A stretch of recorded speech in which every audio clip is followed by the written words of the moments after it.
It turned out Summer McCracken had thought I was a freak, but that turned out to be a good thing. Right after I'd been sucked back into the crowd, Summer had asked her bodyguards who was that nutball, and they told her. They know who I am, I asked, surprised. Summer nodded. It's their job. Daddy insists they know everyone at the park for my protection. But there must be at least 2,000 employees here. Well, they don't know everyone, of course, but they try to. And you're not too hard to remember because you're the only kid. Plus, they say you've caused some trouble here. I froze, worried. Not really. You didn't arm the chimpanzees with water balloons yesterday? How'd they know that?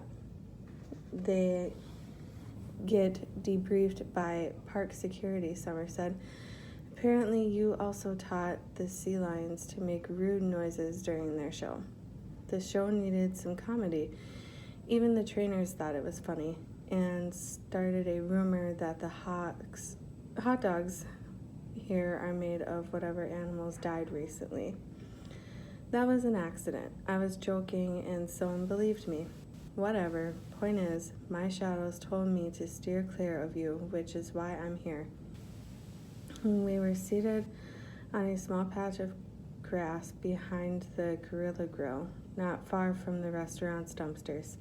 It wasn't very scenic, but I had to admit it was a good place to avoid being seen. In all the months I'd been roaming around Fun Jungle, including dozens of meals at the Gorilla Grill, I'd never known this little spot of grass existed. I'd arrived a couple minutes before Summer Long, enough to start worrying that she'd played a joke on me, pegging me as an innocent rube and sending me to stand among a bunch of garbage dumpsters just because she knew I'd do it. But then she wandered around the corner smiling brightly and asked if I was hungry. I was a 12-year-old boy. I was almost always hungry, so Summer had slapped some cash in my hand and told me to go get us some burgers, fries, and Cokes. She couldn't do it, she said, because people would recognize her. I tried to protest. It didn't seem right to let a girl buy me lunch. But Summer had waved us off, laughing, and said, "Trust me, I can afford it." So that's how we ended up having a picnic by the dumpsters, Summer explaining to me how she ditched her bodyguards. "I do it all the time," she said. "Daddy says they're for my safety, but honestly, how much more conspicuous could they be? Each is like a size of a house. The moment anyone sees them, they know I'm here, and then I have to spend my whole day signing autographs, which all I really want to do is see the animals. Fortunately, they're not too hard for me to shake because they're guys. Dad's still living 30 years ago. He doesn't know women can protect me. So all I have to do is say I've got to go to the bathroom, and then what? Sneak out the window? Please. Have you ever seen a public bathroom with a window? No. I just asked some girl if I could buy her hat and t-shirt off her. She was so thrilled she practically let me have them for free. And then I put them on and walked right out the door. That's when I wear pink all the time. When I change clothes, my shadow never realized it's me right away. This time, they didn't even recognize me till I started running. And by then, they didn't stand a chance. Those guys might be big, but they're not fast. They probably have a cow right now, thinking they're going to be fired when Daddy finds out I got away again. Do you do this a lot? I mix it up.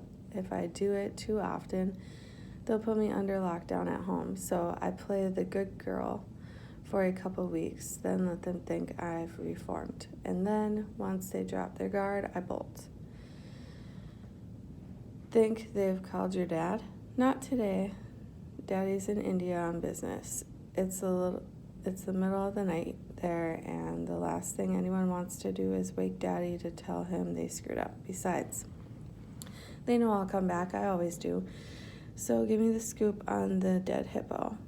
I was caught off guard for a moment. Summer had been talking almost nonstop since we sat down to eat, barely letting me get a word in, telling me what she knew about me rather than asking questions about me. At first, I'd assumed this was because she was conceited and liked to hear herself talk, but I was starting to think that maybe she didn't get to have normal conversations very often. Summer got interviewed by reporters a lot, but her bodyguards seemed to keep the rest of the world at arm's length.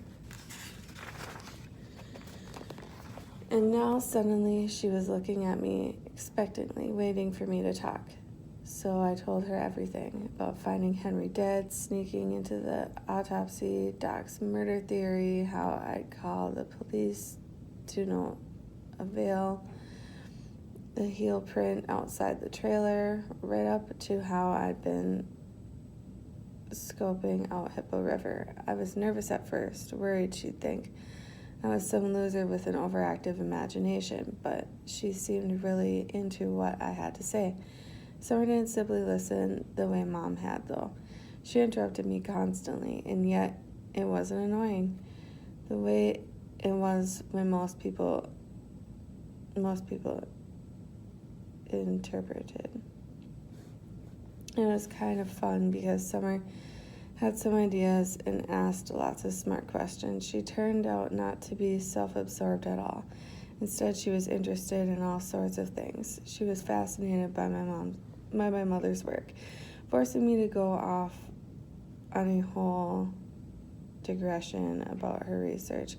And then she'd been really excited by my life in the jungle, asking me about everything from whether I'd seen lions make a kill, how our pit toilet worked.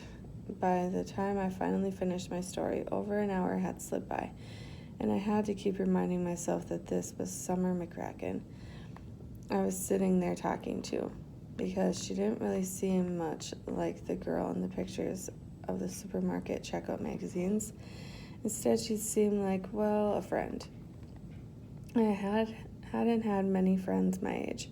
The kids in Atlanta had thought I was some weird jungle boy from Africa, and we lived too far from any other children in Texas, so making a new friend was a rare experience for me.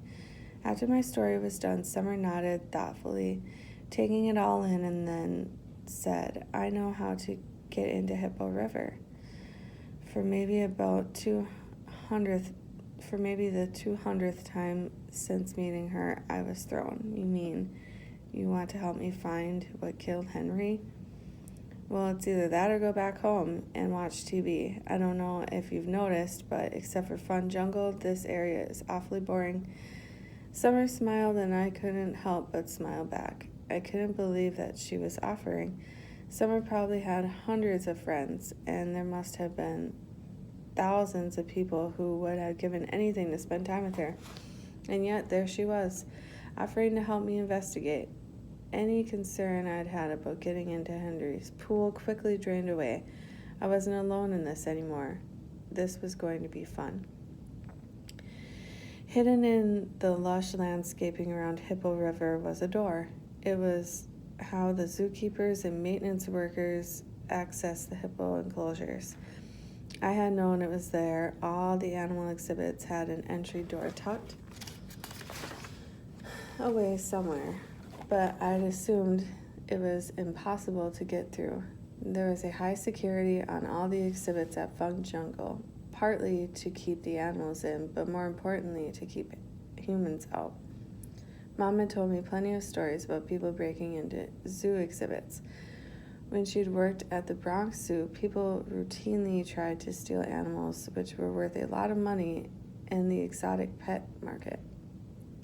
3 idiots had even tried to swipe an adult tiger once. 2 had ended up in the hospital, and 1 ended up in the morgue. Unfortunately, most zoos couldn't afford very elaborate security, but Fun Jungle could. The doors were all double bolted and alarmed. In addition, the doors didn't have keys. Instead, each had a keypad. If you entered the right code, the door would open. The codes would change every day and sent to authorized employees via encrypted email. But there were still some ways around the system. For example, I wasn't authorized to have the code for Monkey Mountain, but Mom would just tell me the new one every morning. Then I could go see her whenever I wanted without making her come open the door for me. But for the most part, the security seemed to have worked very well. To my surprise, Summer revealed there was a secret code, one that never changed, and that opened every door. Her father's personal code. JJ McCracken wanted to go wherever he wanted without having to learn a new code every time. So he'd had his own code built into the system, and he'd share it with his daughter. The door opened with a soft click, leading into a dark corridor that smelt like dampy hay. Summer led the way in, not hesitating for a moment. She didn't seem to have any sense that what we were doing was wrong. Instead, she seemed to regard all of Fun Jungle as though she owned the place, which I realized she kind of did. Still, we'd taken care to do this when none of the keepers were around. It wasn't hard to arrange. With only one hippo left, there wasn't much need for keepers at Hippo River. All the keepers' schedules were posted outside the administration building. We merely had to check the one for Hippo River before heading over. According to it, the hippo zookeeper wasn't due to check on Hildegard again until 4:30. As it was only 2 p.m., this gave us plenty of time to search Henry's enclosure. My only concern was that the schedule wasn't rock solid. If any of Hildegard's keepers felt the need to check on her for any reason, they could drop by Hippo River, and if they did, they'd certainly notice us swimming in Henry's pool. So I was still a bit nervous, though I did my best to hide it around Summer. I followed her through the tunnel. The pumps that filtered the river and poured the waterfall were so loud we had to shout over them. The hydraulic system also appeared to be leaky. There were numerous slick spots and puddles on the floor. It was a much more dank and depressing access than Monkey Mountain, which had lots of windows into the exhibits and always smelled like oranges. Does anyone have the secret code except your father and you? I asked. Summer glanced at me over her shoulder, intrigued. Henry's killer didn't need a code. You said he could have just thrown the weapons into Henry's mouth. Maybe. I was only wondering if I killed him. I blushed so hard I could feel my ears turn red. No, I didn't mean, I might have stammered for another 5 minutes if Summer hadn't burst into laughter. Relax, Teddy. I'm just busting your chops. I don't know if anyone else has the code. I didn't think my father would have shared it with anyone else, but he might have. Why'd he tell you? 'Cause this is my park. You've heard my father, right? It was all my idea. Did you sneak into the exhibits a lot? Don't have to. I've been around Fun Jungle for years. Daddy brought me all the time while it was being built. There's probably no place I hadn't been in it. So this is the first time you've snuck in somewhere? Of course not. Summer grinned mischievously, the way a young gorilla would when it had something it knew you wanted.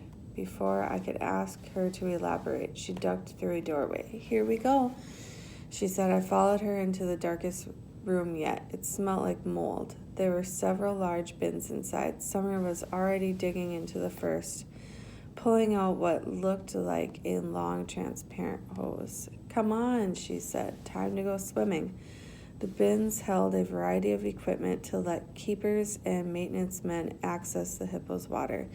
There were masks and swim fins, but instead of snorkels, there were the hoses, which had a mouthpiece to breathe through and then ran up to the surface. This allowed people to spend as much time as they wanted underwater without needing scuba gear, which J.J. McCracken considered dangerous and expensive. The hoses were heavy and unwieldy, but we evenly launched all the equipment through the tunnels, up a flight of stairs, and into Henry's enclosure. It was weird being on the other side of the fence. I had spent countless hours looking into this enclosure, but I'd never had the chance to enter it before. As the viewing areas were all barricaded, no one could see us except for the tourists crowded at Fundisi Scenic Viewpoint, and their view was so limited. It wasn't hard to stay out of their line of sight. To be safe, though, we piled the gear in a small protected cove well hidden from view. I eyeballed the water cautiously, still concerned about hippo poop. But with Henry gone, the water looked significantly cleaner, more blue than brown. It appeared that after Henry's body had been removed, someone had dispatched a crew to spruce up the place. Henry's favorite backwater, which what had concerned me the most, didn't look like a sewage dump anymore. The whole area smelt vaguely like bleach. "It's been cleaned," I said. "Thank God," Summer replied, "but if the poop's gone, then the stuff that was in it might be gone too." "Not necessarily. Hippo poop usually floats on the surface. If the things we're looking for were heavier, a lot of them might have dropped out." I stared at Summer, impressed. She was right. I'd never met an American girl who knew about hippo poop before, or anything about hippos, really. Summer continued on, scoping out the river. "I think it'd be best to look on the bottom of the deepest parts. It's probably only 10 or 12 feet there." She selected a diving mask and then, to my astonishment, started to unbutton her shorts. I've done a poor job hiding my surprise because Summer looked at me and said, "What? We're not putting on bathing suits. Did you bring one?" "No, I thought they had them here or something." Summer laughed. "For kids who want to break in, I mean for the keepers. I thought we could use them." "No such luck." I could feel myself turning red again. Summer had a talent for embarrassing me, which she seemed to find amusing. "Don't have a heart attack," she said. "I'm keeping my undies on." With that, she dropped her shorts and nonchalantly kicked them aside. It seemed wrong to stare, so I averted my eyes and looked at my feet instead. "You can keep your shorts on if you want," Summer told me, "but it'll be a lot more comfortable if you didn't." I heard her footsteps race away and then a slight splash as she dove in the pool. When I looked back, she was already gone from sight. Only her breathing hose was visible as it snaked out of the water. I didn't really feel like taking my shorts off, but I suspected that if I kept them on, Summer would probably tease me about it, which seemed worse than just going swimming in my underwear. So, as quickly as I could, I peeled off my clothes down to my jockey shorts, grabbed a mask, and slipped into the water. As it was a broiling hot day, the water was wonderfully cool. It wasn't completely clean, though. Apparently, even Hippo River's high-tech filtration system couldn't remove every ounce of Henry's filth from the water.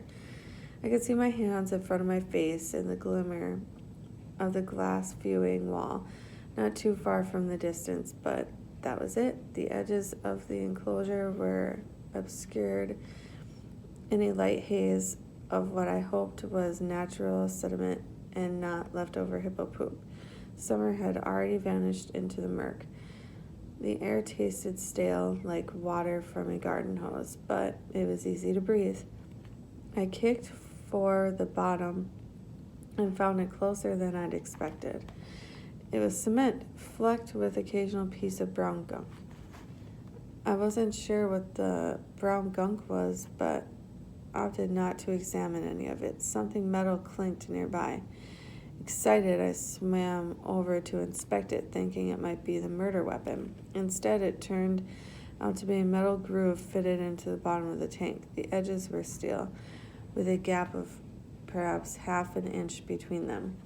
I stuck my fingers into it and felt something metal that moved away when I touched it, something loose snaking through the groove. I'd never noticed the groove before, but for good reason. The metal was practically the color of the cement floor, standing out only in the direct sunlight.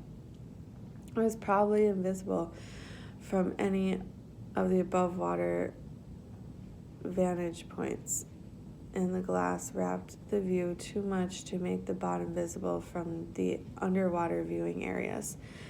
I had no idea what the groove could be for. My first thought was filtration, but then was a standard filtration gate not far away. I moved my hands along the groove and found a few screws, bolting them tightly to the floor. I followed the groove a bit, seeing that it passed under the wire mesh fence that marked the beginning of Hildegard's enclosure, and kept on going as fast as I could see.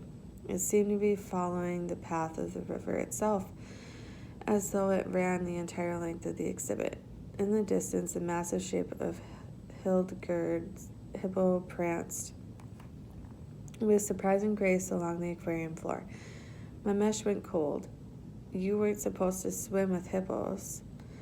Even the gentlest ones were temperamental, prone to inexplicable attacks. Back in Africa, you didn't even want to be in a boat when hippos were around. I'd heard plenty of stories of hippos overturning canoes and fishing boats,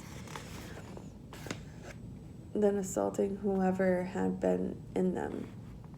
And I'd heard the occasional tale of them attacking swimmers as well, so my guard went up.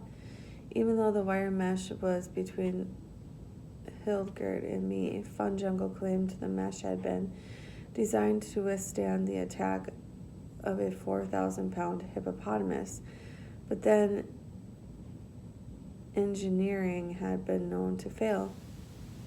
I held as still as I could, watching Hildegard. It appeared she hadn't seen me. Instead, she jogged up to one of the underwater viewing windows. Suddenly, something sharp jabbed me in the rear. I yelled and whirled in the water. Summer floated behind me, laughter echoing through her breathing hose. She held something out of me. I glinted in the diluted sunlight. I gave her as nasty a glare as I could muster, which wasn't much. Then I held up my hand. She dropped the object into it. It was a small metal ball with 6 barbs sticking out of it, north, south, east, west, top and bottom. Some of the barbs had been filed to sharp points. Some were rather blunt. It had been done quickly, without much care for quality. One barb still had the remnants of an even smaller ball at the tip. Overall, it was mainly an inch across. It was a jack, or it had been. Now it was most definitely a murder weapon. I tried to ask, "Where'd you find it?" It hadn't come out quite right, given the hose jammed in my mouth, but Summer got the idea. She pointed toward the far side of the enclosure where there was a small dip in the concrete floor. I wondered if there might be more filled jacks in there, enough to prove someone had made a concerted effort to feed them to Henry. I started to swim that way. A shadow fell over me. Hildegard had noticed us. She now loomed on the other side of the wire mesh, her eyes narrowed in what looked like anger. On second thought, one jack was enough. We kicked for the surface and scrambled out of the water.